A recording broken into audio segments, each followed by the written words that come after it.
out of my head. So today's video is going to be a little bit different because I'm not going to be analyzing or creating anything. I want to talk about my experience with K-pop in recent years, and I don't think many people are going to relate to many aspects of this, if anyone, but it might explain why I've been away and it might help you get to know me a little bit better. I also just want to talk about it, so I'm gonna bottom line. This may shock you, but I'm not really a normal person.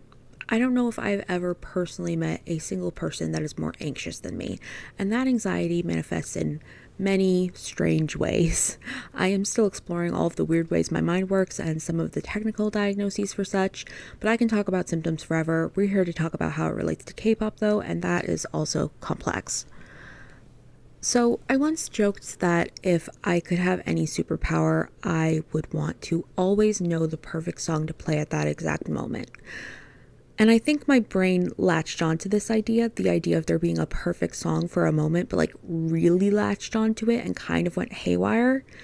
Basically, I will go on Spotify and I will want the song that will make me feel amazing, so I always search for it.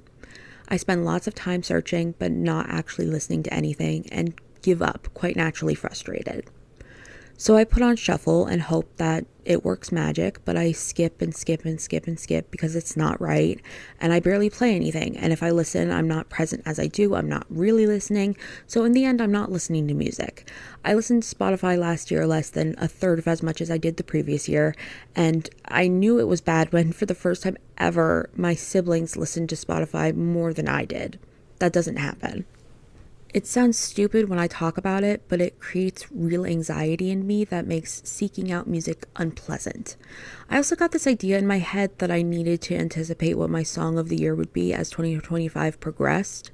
I never really thought about song of the year before 2024 when it was obvious to most people what the general song of the year was, and it bothered me that I was missing out on such a big thing.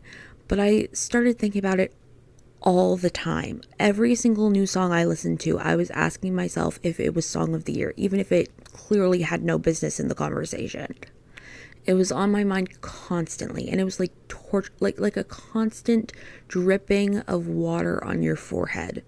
I wanted to turn my brain off. I can also talk candidly about agoraphobia.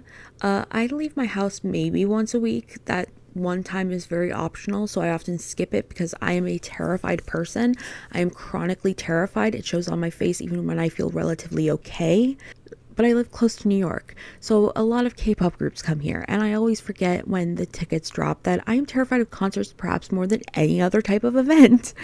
But I don't want to miss it. It sounds like a dream on paper, so I buy the tickets and quickly regret it for literal months, but I have to go. I don't want to the day of. I probably have a panic attack, but tickets are too expensive to skip. I go, and even if I enjoy myself, which I often do, I tell myself never again, and then it happens again. I'm actually starting to feel a lot better in terms of depression recently, which is why I'm able to even make this video. But anxiety has kind of always been the stronger of the two demons in my mind. I hope to be more active, but I can't just leave out the very real fact that K-tube itself makes me incredibly anxious. I have very intense social anxiety, and I constantly worry about saying the wrong thing and how I am perceived, even by my friends. I think that is largely due to how my brain is wired, but it is also definitely because K-tube is toxic. The way people treat each other on here is genuinely really sad. I know it's because a lot of people are very young, but even older people seem to forget how to treat each other with respect a lot of the time. I'm not saying I'm perfect, but knowing I'm not actually makes me more anxious because that means people have reason to view me poorly as well. Overall, I've been suffering in my quote-unquote K-pop life, but I still love K-pop. I still want to talk about the same things I've always enjoyed talking about, and I still want to talk to the people who have shown up throughout the years I've been doing this, if you're a friend or just left one comment. I have so many ideas that I've never gotten around to making into content, but I want to desperately. I want to see my brain represented in video form, and I hope I can continue making that happen.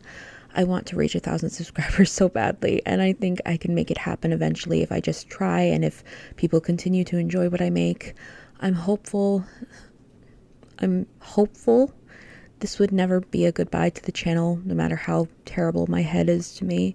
I care about this too much. If you are not subscribed, please hit subscribe and like the video. Let me know if you've had any similar experiences with K-pop and your mental health. I've noticed less K-tubers I follow posting much, and it makes me sad to see that the community as a whole isn't doing very well. I hope everyone can do the best they can and move forward with kindness to ourselves and others. Even if we don't talk, I promise I care about you, and I definitely care about this.